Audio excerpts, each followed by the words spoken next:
femme gabonaise. J'ai été mariée avec un Libanais pendant 18 ans. Alors, ce Libanais vivait chez mes parents, il louait. J'ai rencontré ce Libanais, il n'avait rien. Alors, j'étais mariée avec lui. Il m'a fait comprendre qu'il a trouvé un travail à l'Astroville. J'ai dit ok.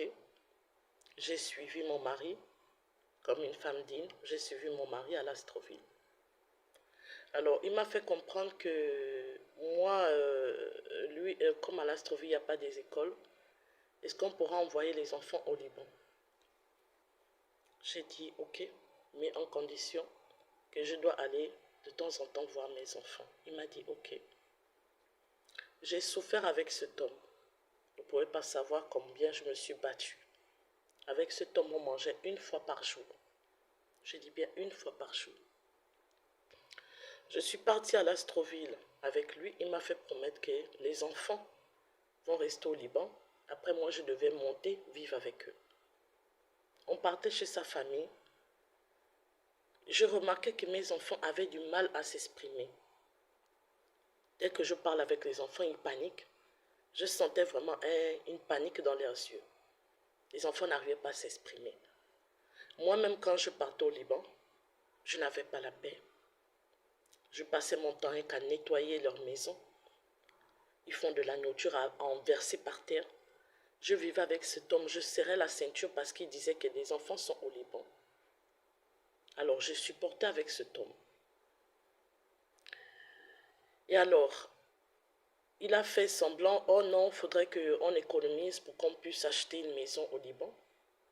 D'abord de un, quand on partait chez sa mère, on était gênés. Il y a la mère qui habite là-bas. Il y a 2 hommes qui habitent là-bas. Il y a la petite fille de sa mère. On était une affaire de 7 dans une maison. Une maison vraiment pas très jolie, délabrée. Alors je me sentais gênée de pouvoir dormir, partager la chambre avec mes beaux-parents, partager la maison avec mes beaux-parents. Moi, en tant que femme qui veut la réussite de son mari, je lui ai dit de prendre un appartement. Alors, dès qu'il a vu, je commençais à aller au Liban rarement. Il a commencé un jour, moi je suis une femme battante. C'est pas parce que je vis avec un Libanais que je ne dois pas travailler. Le peu d'argent qu'il me donnait, j'ouvrais mes magasins. Tout le monde me connaît à Libreville. J'ouvrais mes magasins, je voyageais. Alors un bon jour, je lui ai fait comprendre que bon écoute, moi je trouve que les affaires sont mieux à Dubaï. Alors il me paye le billet, il me fait partir à Dubaï. Je lui dis bon, j'aimerais ouvrir un restaurant là-bas parce qu'à Dubaï c'est bien de faire le restaurant, j'aimerais ouvrir un restaurant là-bas. Alors je m'en vais à Dubaï. À mon retour, je vois qu'il est parti à la police. Il a dit à la police abandon de foyer. J'ai dit abandon de foyer comment? Dès que j'arrive, je trouve les policiers devant la maison. Je dis attends, on va parler, j'arrive. Je trouve les policiers devant la porte. Les policiers me disent ne n'est pas rentré. Alors quand les policiers me disent ne n'est pas rentré, je dis mais c'est chez moi. Vous avez quel mandat? Les policiers me brutalisent devant lui. Les policiers se mettent à me frapper dessus. Ils ne sont pas en tenue, mais ils ont dit qu'ils étaient policiers. Après, il dit aux policiers que non, laissez-moi, je vais prendre mes affaires, je vais partir. Quand il est parti, il a commencé à m'envoyer des trucs, je vais divorcer, voilà, je vais divorcer, voilà, tu m'as attribué un enfant et tout ça. Moi, je lui ai dit, écoute, après 19 ans, l'enfant a 19 ans aujourd'hui, quand on s'était séparés, l'enfant avait 19 ans. Aujourd'hui, l'enfant a 23 ans. Et j'ai une fille avec lui. Donc, j'ai fait tout pour faire venir mon enfant. Je parlais avec mon enfant parce que lui, il était séparé. L'enfant avait 19 ans. Aujourd'hui, l'enfant a 23 ans. Et j'ai une fille avec lui. Donc, j'ai fait tout pour faire venir mon enfant. Je parlais avec mon enfant parce que lui, il était grand. Il m'a dit, maman, je suis grand. C'est peut-être ma petite soeur Lynn qu'ils vont manipuler. Moi, il ne peut pas me manipuler. Je veux venir. Quand l'enfant est venu, il a commencé à nous donner un peu l'argent chaque fin du mois pour me calmer. J'ai essayé d'entamer les procédures au niveau de la justice. Vous-même, vous savez, les Libanais, quand ils ont les moyens, ils corrompent tout le monde. Ils ont commencé à me faire des trucs, à me menacer. Voilà, tu vas voir, je vais te foutre en prison. Je dis, mais tu vas me foutre en prison, que j'ai fait quoi? J'ai rien fait. Tu ne peux pas me dire que j'ai abandonné le foyer, or que c'est vous-même. C'est lui-même qui m'a payé le billet que, ok, soi-disant comme il m'encourage, je suis sa femme et qu'il veut que j'évolue. Alors, je suis allée voir à l'endroit où on s'est marié au 3e arrondissement. Au 3e arrondissement, moi je me suis mariée monogamie. Je pars, et comme le maire c'était un de ses amis, je pars, je vois maintenant que je suis mariée polygamie. Alors j'ai dit au maire que c'est pas bien. Vous-même vous savez que moi je me suis mariée monogamie et communauté des biens. À la minute, il a appelé mon ex-mari pour dire que, écoutez, arrangez ça avec votre femme, moi je ne veux pas de problème. Quand j'ai vu comme ça, il me faisait la misère parce qu'il savait que s'il me donnait l'argent, je suis sortie de là-bas, zéro. Donc il me faisait la misère, je n'ai pas pu prendre un avocat. Alors il m'a fait ça dur, avant de me donner l'argent chaque fin du mois, et pourtant j'ai fait 17 ans. J'ai souffert avec lui, j'ai essayé de chercher le travail, j'ai essayé de faire vraiment tout pour qu'il puisse réussir. J'étais une femme digne. Alors, qu'est-ce qu'il fait? Je lui ai dit, écoute, j'aimerais parler avec ma fille, s'il te plaît. Il m'envoie 400 000 francs et j'en ai vraiment besoin parce que il m'a laissé à la rue. Je n'ai pas où dormir. Je n'avais pas où dormir. Je ne pouvais pas aller voir mes parents parce que j'avais la honte, parce que mes parents m'avaient conseillé que les Libanais ne sont pas des gens bien. Alors avec la honte, je suis restée en train de me dépouiller. Quand je l'appelle, s'il te plaît, tu peux m'envoyer un peu d'argent. Qu'est-ce qu'il fait? Il me menace. Il dit, si tu commences à demander encore ta fille, je vais te bloquer, je ne te donnerai plus l'argent. Je dis, toi, tu sais que je n'ai pas de travail. Le peu de mes boutiques que j'avais, j'ai essayé de tout vendre parce que je ne m'en sortais pas. J'avais plus de nouvelles marchandises, je ne m'en sortais pas, les marchandises ont duré, ça faisait 3 ans, 4 ans, les marchandises, ça ne bougeait pas. Alors, quand j'ai vu comme ça avec la honte, j'ai trouvé un réseau où je peux venir en Guinée pour essayer de m'installer, de refaire ma vie à zéro. Parce que franchement, j'étais dépassée. J'ai essayé d'élever mes enfants comme je peux. J'ai essayé de faire des trucs gauche-droite, les ménages, les trucs comme ça pour essayer de survivre. Aujourd'hui, je n'ai pas le soutien, ni de ma famille, ni de personne. Personne ne sait en ce moment ce que je traverse. Et alors, je l'appelle tout le temps. Ça fait 8 ans que ma fille est au Liban, ça fait 8 ans. Ça fait 8 ans que cet homme me menace, il est dans mon pays, il s'appelle Raji Kamba. Il a un restaurant à glace qui s'appelle Linz. Dès qu'il s'est fait des sous, il s'est fait de l'argent, il m'a jeté comme une moins que rien. Et il m'a même aussi enlevé ma fille. Donc je vous parle, je suis une mère, je ne peux plus faire d'enfant. C'est ma seule fille unique. J'appelle à toutes les autorités de mon pays. Je n'ai pas l'habitude de faire ce genre de trucs. Je n'ai pas l'habitude de sortir dans les réseaux. je suis venue auprès de vous pour vous dire que s'il vous plaît, voici la Côte d'Ivoire qui est en train d'envoyer, je ne sais pas, les gens, peut-être pour essayer de rapatrier les filles qui sont là-bas. Mais au niveau de Gabon, pensez aussi à nous. Il n'y a pas que le cas chez les autres. Il y a aussi nous, les mamans, qui avons nos enfants, que les Libanais nous maltraitent dans nos pays et qu'on n'en parle pas. Les Libanais nous maltraitent dans son propre pays. Aujourd'hui, j'ai peur de mon propre pays parce que je ne sais pas ce que ce Libanais peut me faire. Je suis en train d'appeler à l'aide. À l'aide. À l'aide. Aider une maman en détresse. Ça fait 10 ans que je n'ai pas vu ma fille. Même l'appeler au téléphone, il refuse. Je ne sais pas. Est-ce qu'elle est vivante? Est-ce que quelque chose est arrivé? Parce que quand je lui parle de ma fille, il ne veut rien entendre. Il me bloque, il va faire certaines choses. Il ne veut rien entendre. Quand je parle de ma fille, j'appelle aux autorités gabonaises. J'appelle à Monsieur le Président de la Transition. Voyons aussi notre cas au niveau du Gabon. Ça n'arrive pas que chez les voisins. Excusez-moi.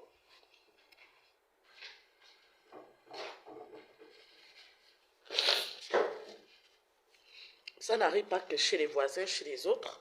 Ça n'arrive pas que chez eux.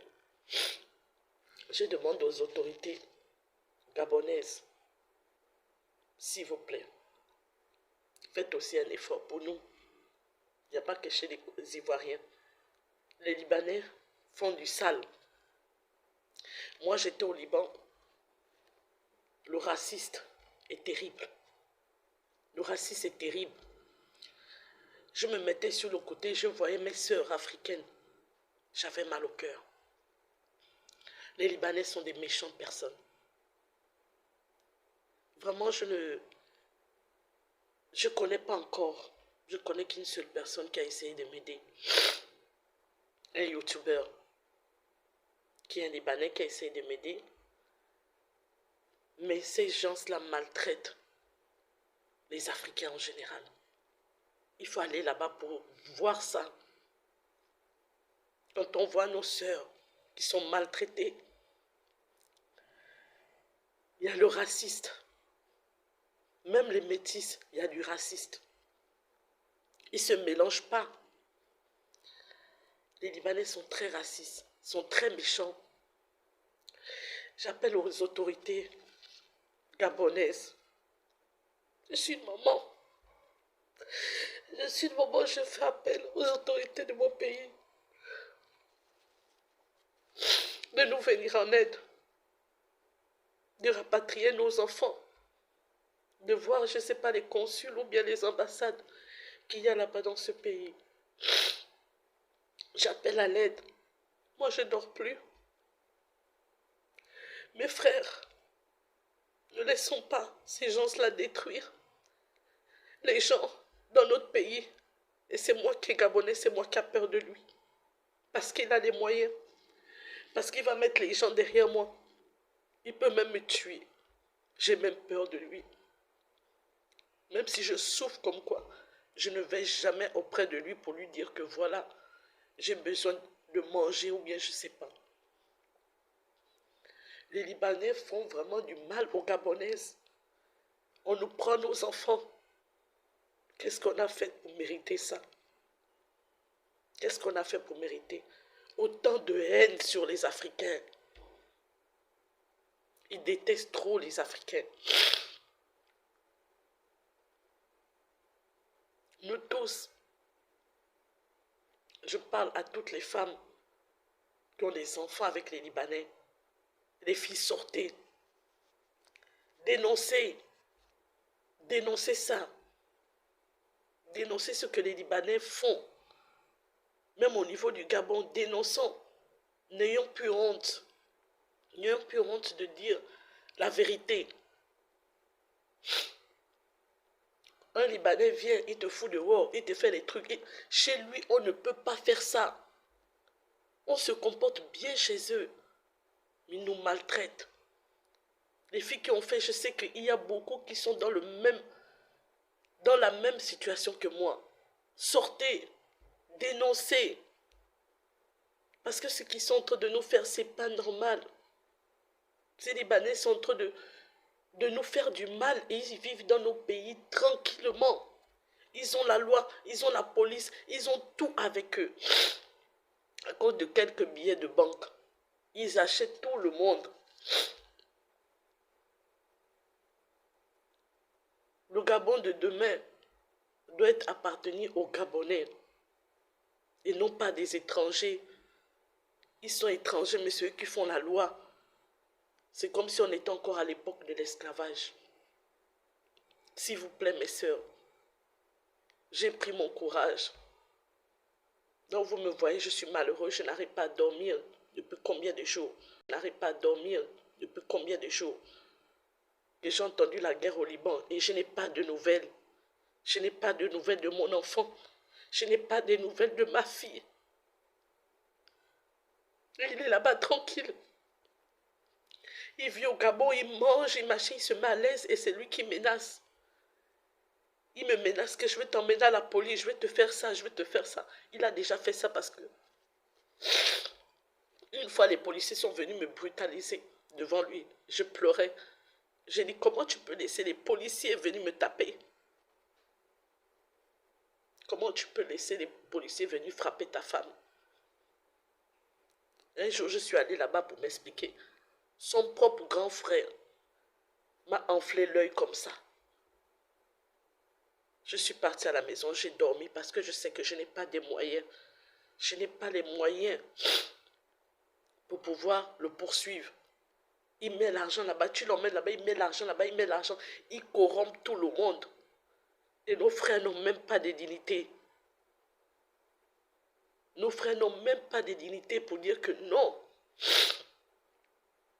De voir ce qui est juste, c'est parce qu'ils corrompent, ils donnent l'argent. Cet homme-là a eu la nationalité grâce au mariage. Ça d'abord, il faudrait même enlever ça. Quand une Gabonaise se marie avec un étranger qui a la nationalité, il faudra enlever ça. Parce qu'il se croit plus Gabonais que nous-mêmes. Nous sommes menacés. Moi, je n'ai plus de mère, je suis orpheline. Je ne compte que sur Dieu. Parce que cet homme en fait trop. Il vit sa life, il menace les gens, il machin. Moi-même, je suis gabonaise, mais j'ai fui à cause d'un Libanais dans mon pays. Parce que je me suis dit qu'il est capable de me faire du mal.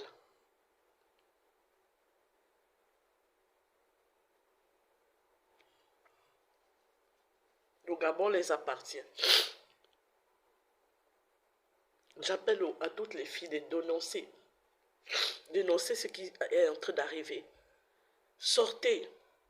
Exprimez-vous pour que l'État puisse avoir pitié de nous et prendre ce cas au sérieux et attraper ces Libanais et nous ramener nos enfants. J'appelle aux bonnes volontés. J'appelle à l'esprit ceux qui ont le cœur d'une mère. Tu as accouché ton enfant. Ce n'est pas pour le bazarder et ne plus le voir. Je suis là, je pleure ma fille comme si je pleurais un cadavre parce que je n'ai pas de nouvelles. Je ne peux pas vous dire aujourd'hui, est-ce que ma fille est vivante? Qu'est-ce qu'il a fait de mon enfant? Je ne sais pas. Je n'ai pas de nouvelles de ma fille. Je n'ai pas de nouvelles de ma fille. Et il est là-bas, il se pavane à Libreville. C'est eux qui ont la force, c'est eux qui menacent les gens, c'est eux qui font tout. S'il vous plaît, aidez une maman en détresse. J'appelle à l'aide à toute autorité, toute personne qui bien vu, bien m'aider. Je vous en prie, aidez-moi. Aidez-moi à récupérer mon enfant au Liban. Je fais cette vidéo. Je supplie les mamans. Je supplie le gouvernement. Je supplie mes frères et sœurs. Chers Gabonais, ça n'arrive pas qu'aux autres. Nous-mêmes, on est menacés. Les mamans, sortez. Dénoncez. N'ayez pas peur. Moi, aujourd'hui, j'ai pris mon courage. Je suis quelqu'un qui vit dans son coin. Je n'ai pas de... Je suis quelqu'un assez discret. Mais aujourd'hui, j'ai dit trop, c'est trop.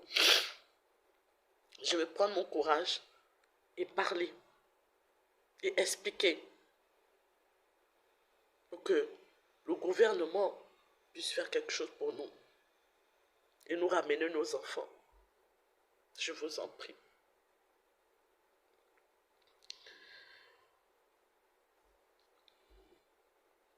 Celui qui veut prendre mon numéro me laisse un message. Les gens de bonne volonté qui veulent bien m'aider me laissent un message. Et comme ça, je rentre en contact avec vous. S'il vous plaît, aidez-moi à récupérer ma fille. Aidez-moi, s'il vous plaît. Nous sommes nombreuses dans ce cas. Nous sommes nombreuses au Gabon. Nous sommes nombreuses dans le monde où ces gens prennent les enfants des gens et disparaissent et ils sont bien là dans notre pays. On ne fait rien. On ne fait rien, on ne peut rien les faire parce que ils corrompent. Là où ils partent, ils donnent l'argent, ils donnent l'argent, ils donnent l'argent. Où est notre dignité à nous, les Africains?